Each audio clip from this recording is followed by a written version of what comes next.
কোশ্চেনটা করা যাক।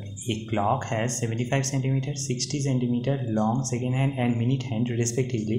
In 30 minutes duration, the tip of the second hand will travel x distance more than the tip of the minute hand. The value of x in meter is nearly take pi equals to 3.14 এটা দেয়া আছে। তাহলে আমরা কি জানি, এখানে use করব s equals to r into theta, যেখানে s হচ্ছে distance travelled TRAVELED travelled and r equals to radius, আর থিটা হচ্ছে অ্যাঙ্গেল ট্রাভেলড।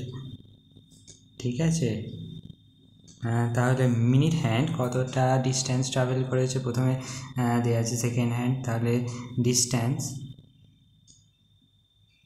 ট্রাভেলড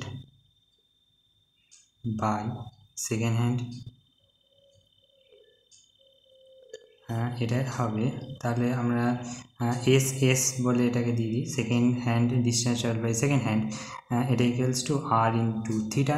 তাহলে আর কত হবে, সেকেন্ড হ্যান্ডের লেন্থ দেওয়া আছে 75 সেন্টিমিটার, 75 ডিভাইডেড বাই 100, তাহলে এটা মিটারে কনভার্ট হয়ে যাচ্ছে, ইন্টু থিটা। তাহলে থিটা কতটা অ্যাঙ্গেল এবার ক্রস করছে। এবার এখানে যদি একটা ক্লক আমরা ইমাজিন করি, যেখানে সেকেন্ড হ্যান্ড যদি একবার পুরো 360 ডিগ্রি অ্যাঙ্গেল রোটেট করে আসে, তাহলে এটা 1 মিনিট হচ্ছে, তাহলে 30 মিনিটসে এটা 30 বার রোটেট করবে, তাহলে টোটাল অ্যাঙ্গেল হবে 30 ইন্টু 2 পাই।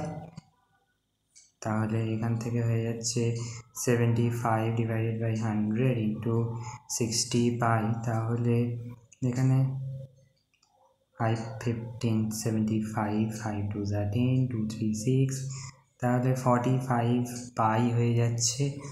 আর এবার distance travelled by minute hand এবার কত ডিস্টেন্স ট্রাভেল করছে দেখে নেবো। S M equals to 60 divided by 100। Minute hand কিন্তু একবার টোটাল রোটেট করলে এটা হয়ে যায় 60 মিনিট, 60 মিনিটে পুরো একবার রোটেট করে মিনিট হ্যান্ড, ঠিক না?